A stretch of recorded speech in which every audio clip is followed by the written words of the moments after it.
sont à Dieu. Avant toute chose, la repentance. Et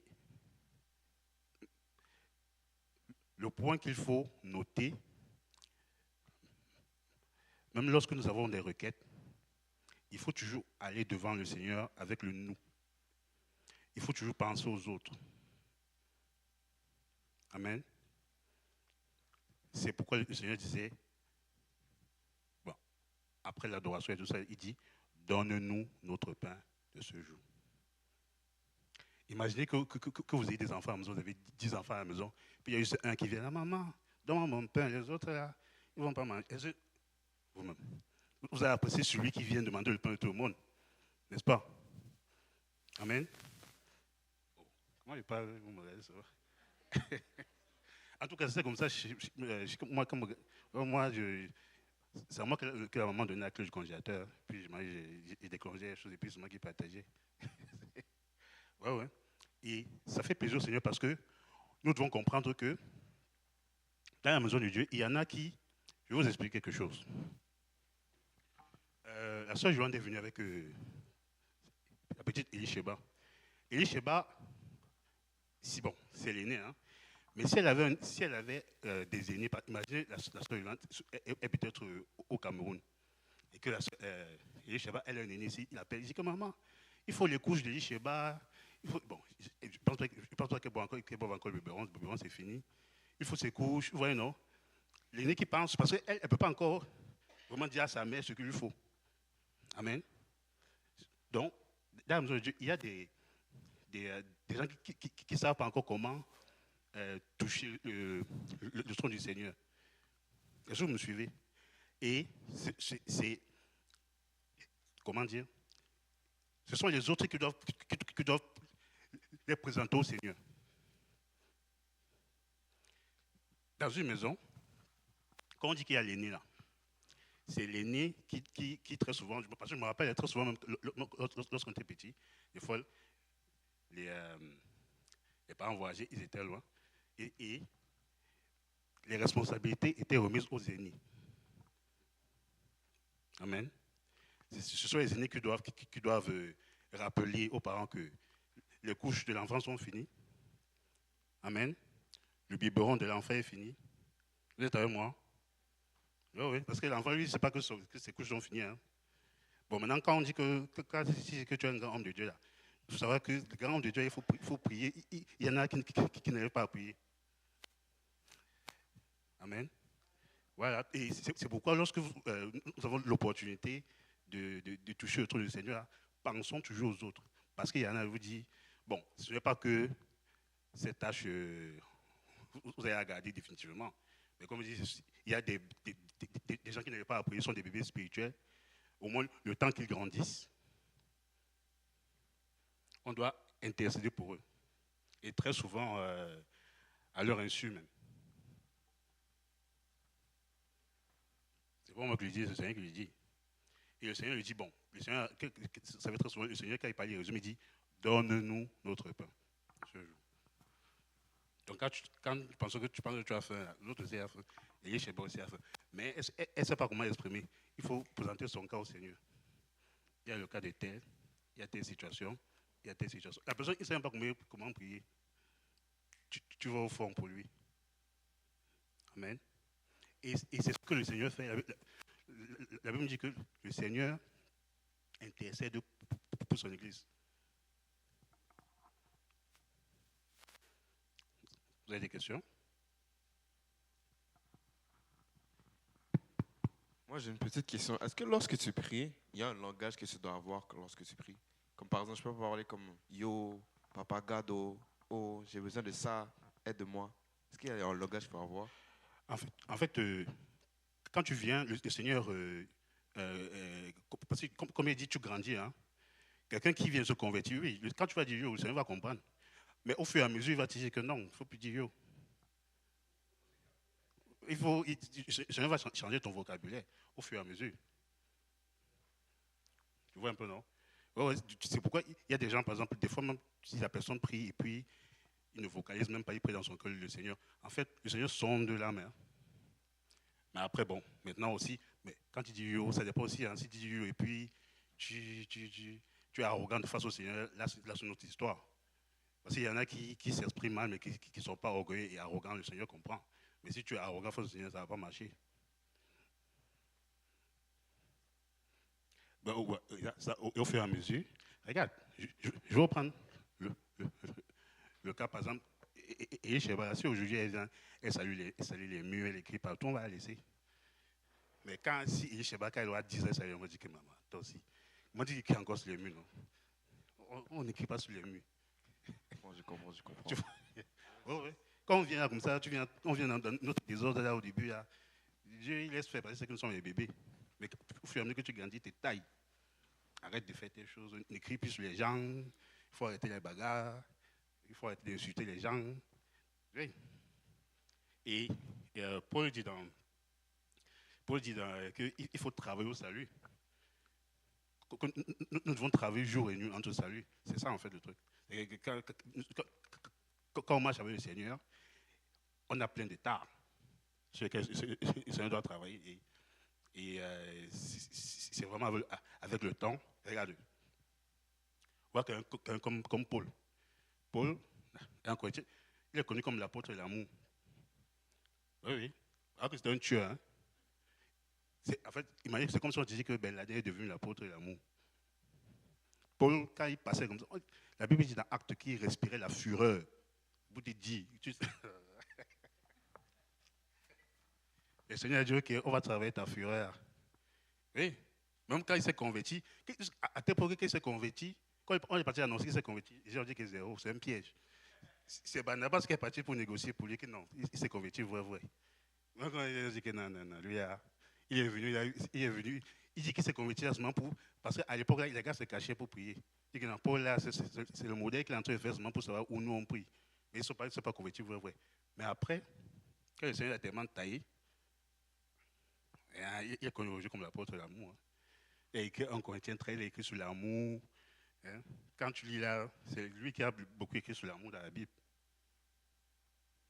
Un peu non. Et ça revient à ce que je disais encore au début, l'importance de la vie de prière. Le Seigneur va adresser certains points. Ouais, un peu non. Arrête de faire tes choses. Ça que tu fais là, ce n'est pas bien. Ça que tu fais, ce n'est pas bien. Des fois, des fois, nous posons des actes parce que c'est culturel. Toi, pour toi, c'est normal.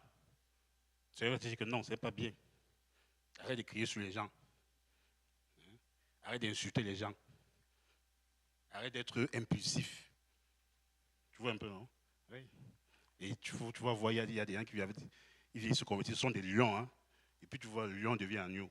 Tu t'étonnes, mais le Seigneur a travaillé sur nous.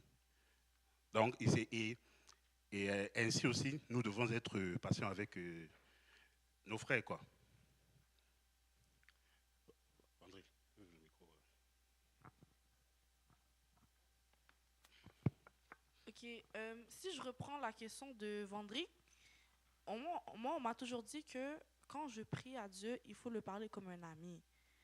Donc, moi, quand je le parle, je lui dis des mots de la rue un peu, comme si je dis, tu sais, pas mon ami, mais genre, bro. Des fois, je l'appelle bro. Est-ce que c'est mauvais? Est-ce que c'est bon? Tu sais, je le parle comme mon ami. C'est mon best friend. Donc, c'est correct? Ce que j'ai dit, je vais répéter. Pour un début, la Bible dit dans Actes que Dieu ne tient pas compte des temps d'ignorance. Je donne un exemple. Je vais reprendre parce que moi, j'observe. Quand ma soeur a accouché, ma soeur appelait son mari Doudou. Ouais, non? Et un jour, ma nièce a commencé à appeler son père Doudou. Quand son père passe, donc on le dit papa, il dit Doudou, Doudou. Et c'est plus qu'elle grandissait qu'on a dit que non, ce n'est pas Doudou, c'est papa. Vous comprenez? Oui, oui. Déborah, pendant un an, hein, son père passe comme ça. Jusqu'à même, je me rappelle une fois, ma soeur était dans la chambre, ma soeur appelle son mari. Déborah, elle venait à peine de marcher, elle traîne son petit corps comme ça, elle tape son père, Doudou. On t'appelle. Et puis, avec le temps, elle a compris que non, c'est papa. Donc, il y a des langages que le Seigneur peut tolérer au début. Parce que nous sommes des bébés là, nous sommes convertis, mais à la longue, plus tu vas marcher, le Seigneur va dire que non, je suis ton Père, je suis le Seigneur, je suis amour, je suis doux de cœur. Et c'est pourquoi ça va prendre la prière, il faut persévérer dans la prière. Euh, est-ce, que, est-ce que ça fait du sens ce qu'il dit? Oui. Allô? Je veux juste apporter une autre explication. Et c'est vrai ce qu'il a dit. En fait, de la même façon que tu as une relation avec Dieu, tes prières grandissent aussi avec Dieu. Amen. Par exemple, moi, quand je priais, au départ, quand j'ai commencé ma marche avec le Seigneur, n'importe quoi qui arrive, n'importe quoi, même quand je tombais, je dis au nom de Jésus, n'importe quoi. Oh Seigneur, pourquoi ça s'est arrivé? Mais aujourd'hui, quand je prie, des fois, il y a des mauvaises nouvelles qu'on m'annonce. Des nouvelles, des situations, du stress au travail, des trucs dans la famille. Je commence juste à prendre la disposition. J'appelle pour prendre des nouvelles, pour m'informer. Je ne peux plus prier pour tout. Déjà, je n'ai pas le temps de prier pour tout. Je ne sais pas souvent où je vais en venir. Parce qu'après, tu commences à savoir qu'il y a des priorités. Parce que la prière, dans le fond, c'est demander à Dieu de nous aider là où on ne peut pas faire. Tu vois un peu? Seigneur, aide-moi, j'ai besoin d'argent pour régler ce problème. Et je me suis rendu compte que depuis un certain moment, j'ai dépensé très mal l'argent. Et c'est comme ça que Dieu m'a fait arrêter de prier certains problèmes d'argent. Je me suis rendu compte que quand je dépense bien l'argent, là, je peux demander de l'argent à Dieu quand j'ai besoin d'argent. Vous comprenez un peu? Donc, souvent, quand tu pries, Dieu va d'abord adresser ton comportement pour te changer. Fait que ma façon même de parler change. Je donne un exemple. Quelqu'un qui venait se faire baptiser. Ça, c'est une histoire vraie. On a eu même des cas l'année passée ici au Schlager. Et une autre personne qui s'est baptisée, la personne était totalement excitée. Elle raconte son témoignage. Ouh, quand je me suis fait baptiser, j'étais tellement content. Il fallait que je fasse ça. Je suis sorti, j'ai pris une bonne cigarette. Mais là, il venait de se faire baptiser. Dieu va comprendre parce qu'il faut encore que la personne soit enseignée. Mais la personne, plus tard, quand elle pense à ça, elle dit, mais qu'est-ce que j'avais fait? Vous comprenez un peu? Parce que dans ton état, tu es encore dans le monde, mais Dieu est en train de te changer pour te mettre en direction vers le ciel. Ce qui fait que ta façon de marcher va être différente. Pour ceux qui nous connaissent, quand on venait d'arriver avec le pasteur Abou, le frère Achille à l'église, avec le pasteur Kauzi, nous, quand on dansait vraiment comme dans le monde. Et je vous dis, on était mondains. Mais après, Dieu a changé même notre façon de danser. Pourquoi? Parce que on a compris qu'il y a des façons de faire quand tu es dans le Seigneur. Et ce que Vendry disait tout à l'heure, c'est vrai. Moi aussi, quand je parlais, des fois, quand je marchais et quand je voulais parler, je fais mon témoignage, maintenant, quand je fais ça, c'est pour montrer comment j'étais, mais je marchais vraiment comme ça. Et puis, quand je parle, je fais ya, tu sais, j'étais comme toujours en train de vouloir breakdancer. Mais Dieu a changé cela, il a fait que la paix du Seigneur soit avec vous. Et il a changé mon attitude et il a fait de moi une nouvelle créature. Amen. Je voulais aussi apporter que nous pouvons appeler le Seigneur par l'un vraiment de ses attributs, de ses noms. Vous avez remarqué qu'il y en a qui appelaient le Seigneur, par exemple, celui qui voulait être guéri, disait fils de David. Quand il disait fils de David, le Seigneur dit que c'est moi qu'on parle. Pierre, des fois, appelait le Seigneur maître. Amen. Des fois, il l'appelait père. Donc, et ça va dépendre aussi de la révélation que tu as au moment, ce par quoi tu passes. Et on voit, lorsque tu lis même depuis Genèse, Dieu est appelé le pourvoyeur, l'autre endroit, il est le guérisseur, et ainsi de suite. Mais, si je dois revenir à ce que la soeur disait tantôt, il y a ce sont des expressions impolies, mettons. Hein, ma soeur, tu vois, non? Si tu parles au Seigneur, tu dis bro. Au début, le Seigneur va savoir que c'est l'ignorance. Tu comprends, non? Mais à la longue, ça doit changer. D'accord?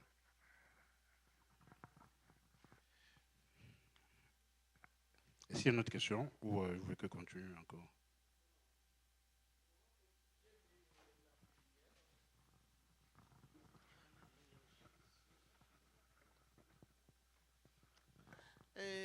Parce que qu'est-ce que tu as dit, c'est réel.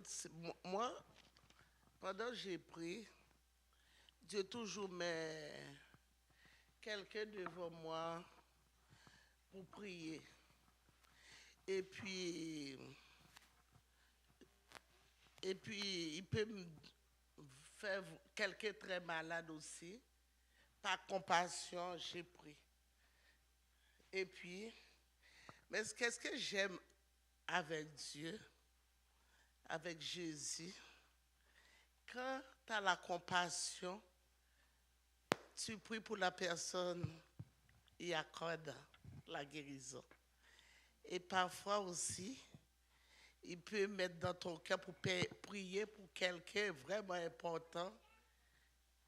Et mon ami Carissé, je n'ai pas besoin de dire, c'est un plaisir, je sais, c'est un plaisir pour Dieu.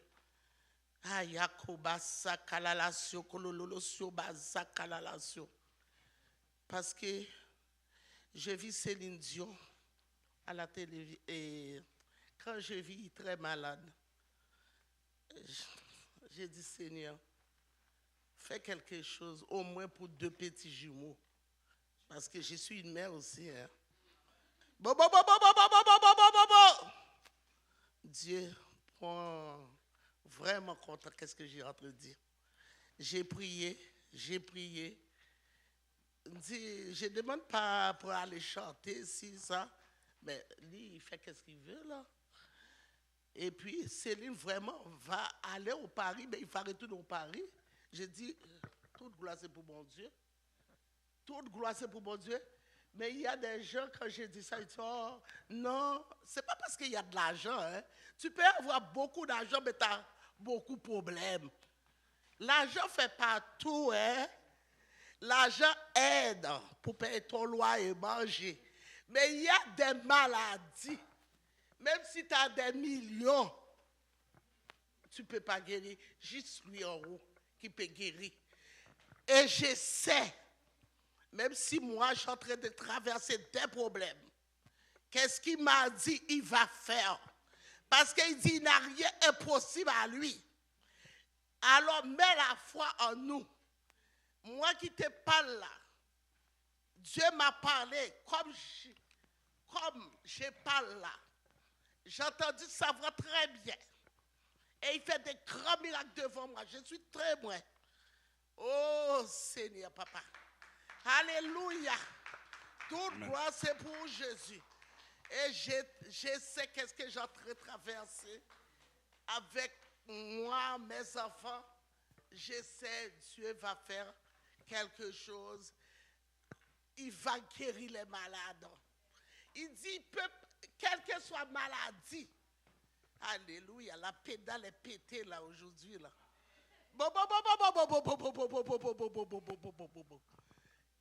Cancer, sida, Jésus dit peut guérir tout. À cause le péché. Demande pardon, le problème est résolu. Ayakobasa kalalasio. Olololosio kobasa. Alalalasio kolololosio. Abasa kalalasio. Olololosio kobasa.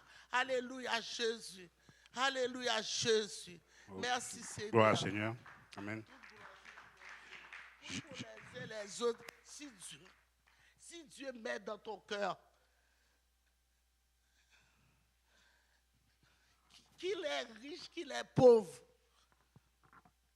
écoute la voix. Un jour, Dieu va faire pour toi aussi. Gloire au Seigneur. Je vais conclure bientôt. Je ne sais pas s'il y a quelqu'un d'autre qui a une question. Parce que, oui, la sœur, s'il te plaît. Comment reconnaître que c'est la voix de Jésus en nous qui nous parle?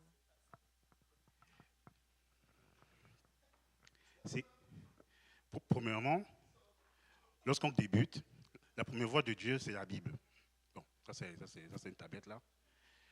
Lorsque on ne parvient pas encore à discerner vraiment cette voix qui nous parle, on doit d'abord obéir à la Bible. Et par la suite, c'est une pratique, hein, c'est au fur et à mesure que nous prions. Et j'aimerais aussi rappeler que le Seigneur ne nous parle pas tous de la même manière. Ça, c'est ce qu'il faut. Je vous donne un exemple. Même aux païens, Dieu leur parle. Hein. Lorsque, je dis ceux qui ne prient pas, lorsque le Seigneur assombrit le ciel, le Seigneur est en train de dire à tout le monde qu'il va pleuvoir. Donc, même les païens savent que non, la pluie arrive. Amen. C'est Dieu qui est en train de leur parler. Et vous avez remarqué que le froid ne commence pas tout de suite. Après l'été, c'est l'automne qui vient progressivement. Le Seigneur est en train de dire, oh, sortez les manteaux, sortez les manteaux, sortez les manteaux.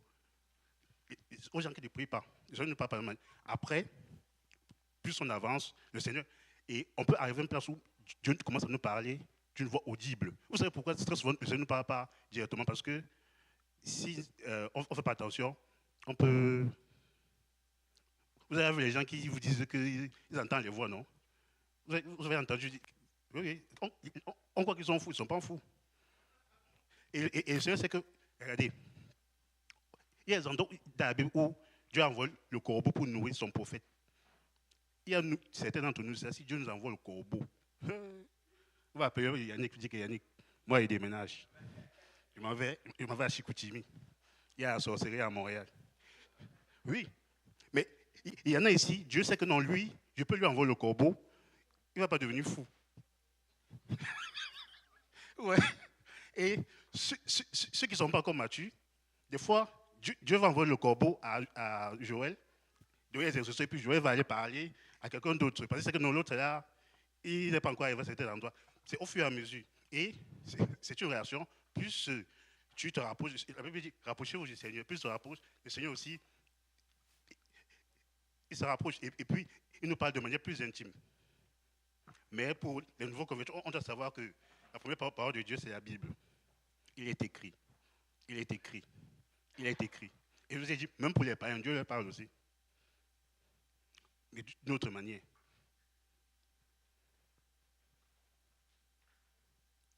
Oui. Le micro.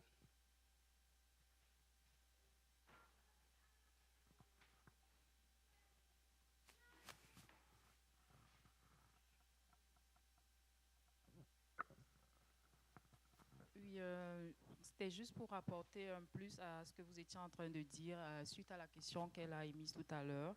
Ben, on peut se référer dans la Bible, dans Job 33, où Dieu il dit « Dieu parle cependant, tantôt d'une manière, tantôt d'une autre, et l'on n'y prend point garde. Il parle par des songes, par des visions nocturnes, quand les hommes sont livrés à un profond sommeil, quand ils sont endormis sur leur couche. Alors il leur donne des avertissements et met le sceau à ses instructions afin de détourner l'homme du mal et de le préserver de l'orgueil, afin de garantir son âme de la fosse et sa vie des coups du glaive. » Ça, c'est juste un exemple parmi tant d'autres dans la Bible. Puis je vais paraphraser, il y a un autre passage dans la Bible qui dit que les jeunes auront des visions, auront des visions. Il ne parlera certainement pas des songes, d'autres ont un don par exemple de sagesse, d'interprétation par exemple des rêves et tout ça. Et puis après, ça c'est personnel, quand on est encore en tout début, comment est-ce qu'on peut savoir? Je ne sais pas, il y a souvent comme une certaine paix qu'on ressent quand on est face à une certaine situation, puis on cherche à savoir ce qu'on peut faire face à cette situation-là, on demande au Seigneur. Il y a toujours plusieurs propositions, mais il y a l'autre qui vient avec une certaine paix qui parfois n'est même pas insistante, qui est douce, qui vous fait comprendre. Et vous ressentez une certaine paix en fait. Il vous fait des propositions, vous ressentez que là, vraiment, c'est Dieu qui vous parle. Mais généralement, pour moi particulièrement, c'est dans les rêves, les songes et tout. Et chacun d'autre, il y en a qui entendent des voix, qui ressentent vraiment quelque chose, qui juste... Voilà. Donc, chacun a son intimité personnelle, mais généralement, c'est ça. Si on n'est pas vraiment distrait, quand on a une situation, il faut essayer d'expérimenter aussi. Vous priez, vous dormez, vous vous couchez, mais ne restez pas profondément endormi. Vous allez ressentir que Dieu est en train de donner une réponse à votre question. Bon, ce que je voulais apporter. Bon. Merci pour votre écoute ce soir.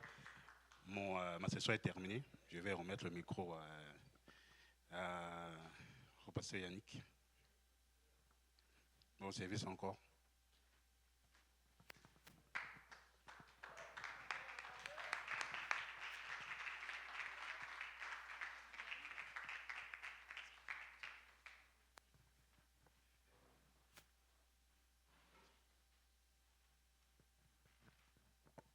Amen. Est-ce qu'on peut acclamer le Seigneur? Parce que je vous ai senti timide là-dedans, il fallait que je revienne. Alléluia, alléluia, alléluia. Le Seigneur est merveilleux. Alléluia.